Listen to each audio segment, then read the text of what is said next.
how can I keep my horse healthy without being heavy on supplements? Ooh, good question for you. So when you read that, what did you think that was asking? Because I'm not quite sure which way to go here. I've got a couple Great of question. choices. So I was wondering, because being on our customer care team, we have a lot of people who call in who are nervous that they're going to do too much and Over and have like a lot of overlap of ingredients.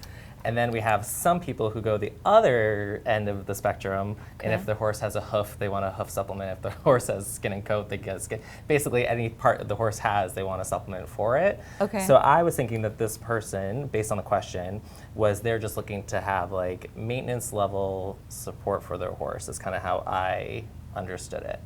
Okay, all right. How did you interpret it? Well, I interpret it as kind of the first part you said, that they felt like if they're using SmartPaks, that their strip was getting too long. What happens? And maybe I'm over supplementing, and I want to do the right thing by my horse, but I don't want to overdo it either.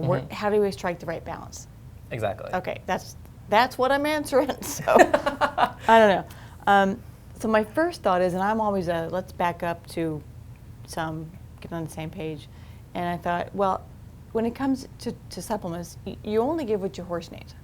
So you don't give what's trending on social media, and you don't give what your friend gives her horse, because their horses are all different, and they're unique, and they're individuals. And you don't give what's on sale, the clearance, although it's fun. So how then do you know what your horse needs? And I think this is a theme for this segment is knowing normal. Okay. You always have to know your horse. And so now we're talking about not just the vitals and the behavior, but does your horse tend to be an easy keeper or a hard keeper? Does he have, like my horse has very good hooves and that sort of thing. So know what's normal for your horse, but also have that good relationship with your vet, because your vet is going to give exams and also good wellness care. And so you guys are a team of what's normal for your horse and how to keep him that way. Then you start with nutrition. Okay. You don't start supplementing until the nutrition is there. Absolutely. And that's forage first, and then we have this little saying MVP, and it stands for minerals, vitamins, and protein. You got to make the horse's diet that way. That at least the minimums, hopefully optimize it, and then calories if needed. Then I get into. And that's all kind of based on the workload of your horse and age, like body condition, age, all of that. Right. Okay. Amount of exercise. Yeah, you said workload. Workload, yeah. Okay. And so then, now we think about, well, horses aren't getting a lot of salt in their food, right? So I always They're give doing way better horses than we are. I give salt, but to some people, that's a supplement, and for some, it's not. That is where it does get a little tricky. Right? Yep. Because supplement It's a seasoning. is a noun. It's a verb. It's an adjective. Maybe I don't think it's an adverb. But it's for some people. Hay, oats, and water. Period. Well, salt is okay. Well, but then you're supplementing. Yep. So, and then what about omega-3s? That's also supplementing if you're throwing those babies in there.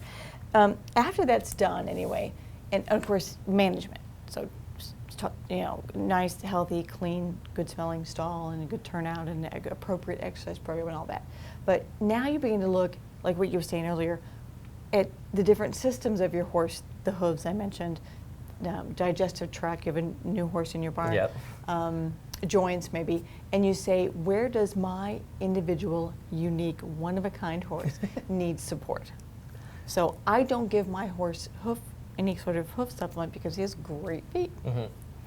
No, and so to your point, so make sure their regular diet is balanced. Complete and balanced, Forage, well-rounded. grain when added calories if needed. And then from there, once we kind of have that balanced out, then we start to see what areas might be missing or lacking. So maybe you're feeding great and your horse is not keeping weight on. And of course, the first thing you do is you have a relationship with your vet, so you get the vet out, and it's simply a lack of groceries, or he just isn't utilizing the nutrition that you're giving him, and you're giving him a ton of payday, and it's just going right through.